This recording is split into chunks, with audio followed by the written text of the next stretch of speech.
quiero concluir con los Melojagoyín, los Efraimitas, o Casa de Israel, o 10 tribus. Encontramos en Génesis capítulo 48, versículo 19, encontramos algo muy poderoso. Hay una revelación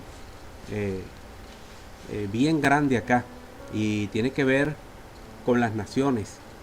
Dice la escritura que ya al quedar ciego el padre de José, en este caso Jacob, el padre de Israel o Israel, dice que iba a bendecir a sus nietos, Efraín y Manasés.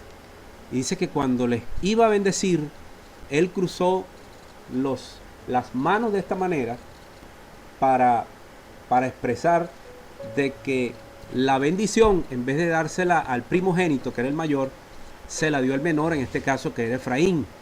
Efraín representa las naciones, representa la multiplicación de las naciones. Dice que dijo José, el gobernador de Egipto, el hijo de Israel, de Jacob, dice: Padre, así no así.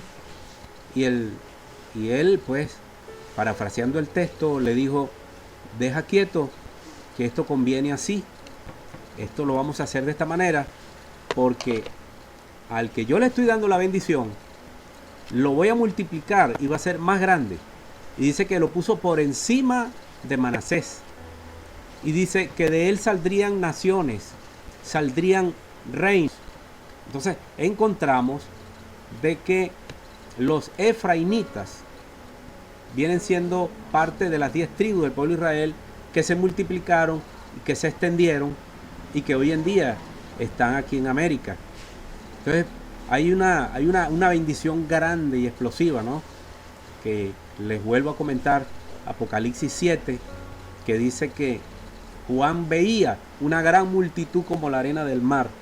Entonces eso indica que Israel no solamente son 12 o 14 millones de judíos que están en Israel, y el israelita no acepta hasta el día de hoy que Israel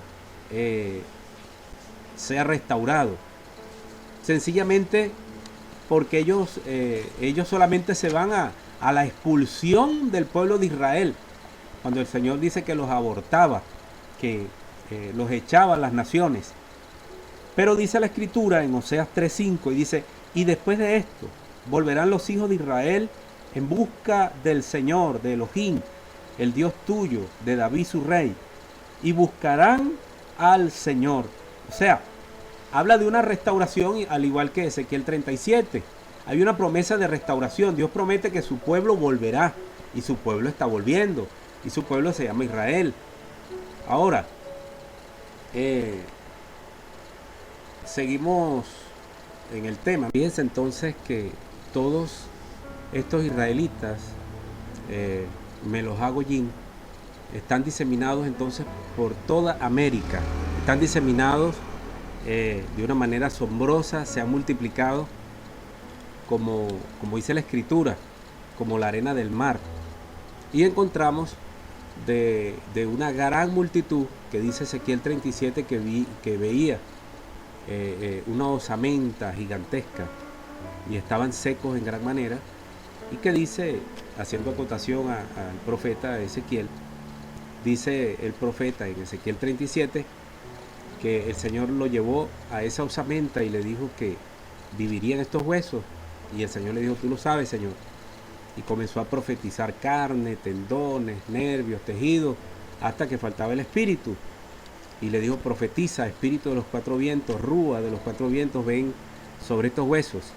Y dice que luego de habérsele incorporado la carne, ellos comenzaron a cobrar vida. Entonces dice más adelante en el contexto de Ezequiel 37, dice que encuentra que dice: esta es toda la casa de Israel. Una casa que se había declarado muerta, que se había declarado que ya para ella no había una nueva oportunidad. Y es por esto que Yahshua HaMashiach viene a morir en el madero por este pueblo. Fíjese que una oportunidad se le acercó a una mujer que tenía a la hija enferma y le dijo: Señor, sana a mi hija. Y él le dijo: no es lícito dar el pan de los hijos a los perrillos, porque yo no he venido sino solamente a las ovejas perdidas de la casa de Israel. Ovejas perdidas, gentiles, gente que se unió con las naciones, perdió su propia cultura, su propia forma de vestir, su propia idiosincrasia, y se colaron entre las naciones hasta el día de hoy, que nuevamente están resucitando y nuevamente estos huesos, como dice la Escritura, están cobrando vida. Y todo esto es ¿quién? La casa de Israel. ¿Quién es la casa de Israel? Ese pueblo que salió cuando el imperio egipcio lo sitió y se fueron hasta Arzaret, que hoy en día es América. Fíjense que nuestros indígenas autóctonos, nuestra gente, que alguna vez ha sido tan despreciada, resultaron ser parte de las tribus del pueblo de Israel. Fíjense, los rubenitas están identificados en Ecuador. Hay otras tribus, por lo menos en México, en Venezuela, en Colombia. Todos estos países están las tribus por todas partes. Entonces encontramos de que esto concuerda bastante con Apocalipsis 7, versículo 9, que dice que después que Juan, dice la Escritura que Juan vio los 144,000 escogidos de las 12 tribus del pueblo de Israel. Dice que había una gran multitud que era como la arena del mar, la cual no se podía contar. Imagínense, el pueblo de Israel no son los 14 millones de judíos que están en la tierra de Israel en este momento. Ya la casa de Judá ha sido restaurada, pero ahora falta la casa de Israel, que se compone de 10 tribus. Y mucha gente no entiende esto, no comprende esto, y cuando tú le hablas estas cosas, automáticamente piensan de que lo analizan de esta manera y dicen: yo no soy judío o yo no soy israelita, sencillamente porque desconocen su propia historia. Y lo irónico de este punto es que estas personas hablan de identidad. Entonces yo les invito a que busquemos un poco más, ahondemos un poco más en la historia, y usted se va a encontrar con una gran bendición, y es la restauración del pueblo de Israel en este tiempo, y tú eres parte de esa restauración.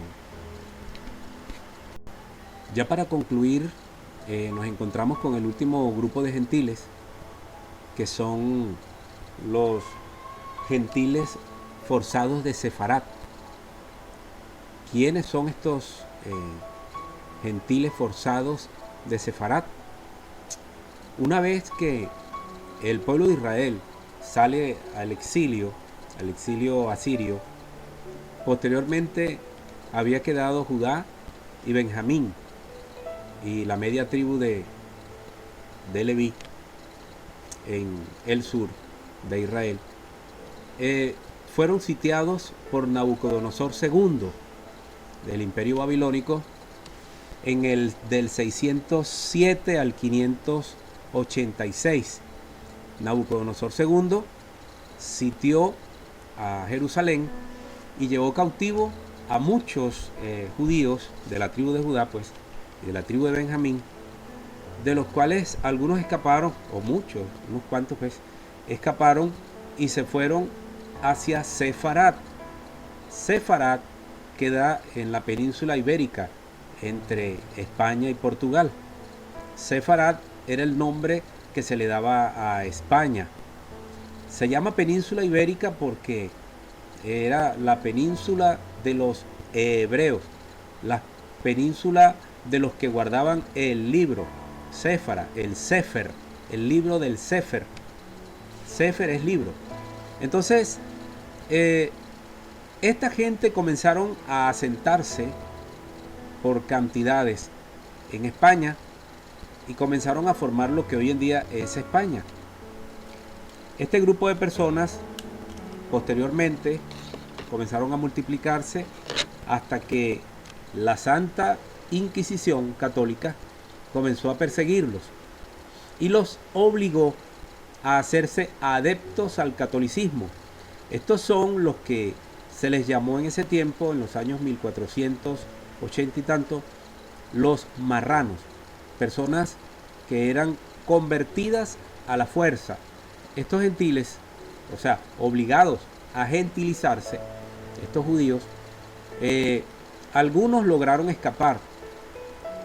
Según la historia, Colón era judío y tenía aproximadamente 1000 embarcaciones, en las cuales escaparon 5220 familias hacia las tierras de América. O sea, en resumen, si nos ponemos a analizar, la tierra de América ha sido agraciada y bendecida por el Eterno, el Todopoderoso, Elohim de los ejércitos, al punto de que, fíjense, las 10 tribus se vinieron a estas tierras y una parte de la tribu de Judá y de Benjamín también en 1498, 92 al 98, también se asentaron en estas tierras, suscitándose el cruce de las 10 tribus con las otras 2 tribus. Somos una mezcla de las tribus del pueblo de Israel. Por años a nosotros nos dijeron que éramos españoles. En cierto modo sí, porque ciertamente a estas tierras vinieron españoles. Pero si te pones a analizar bien, la mayoría de los que entraron a estas tierras eran judíos e israelitas. Entonces vemos un cruce hermoso, maravilloso. De allí es que tú te encuentras, que vas a los países andinos de América y encuentras personas con la mal llamada ruana, que es nada más y nada menos que el talí judío o el talí hebreo. Y de allí vemos cómo se expandió. En el 2015 se gana una ley en España y obligan al Congreso a sacar la lista de la Inquisición de los perseguidos, de los que fueron muertos por guardar la Torá, por guardar las escrituras, por guardar la palabra, por guardar la ley. Y se sacó una lista de 5.220 familias, 5.220 apellidos, que son los apellidos más comunes hoy en América. En resumen, para concluir, los gentiles son parte también del pueblo del Señor. Unos por adopción, unos por haberse injertado y muchísimos porque somos parte de las 10 tribus del pueblo de Israel. Así que el Eterno te bendiga, te guarde y espero que todo esto que tú has escuchado no lo dejes aquí. Y que si es primera vez que me oyes, te suscribas y me ayudes a expandir esta palabra, porque esta palabra es hermosa, esta palabra es preciosa. Y deseamos que mucha gente entienda que no son iglesia, son pueblo de Israel.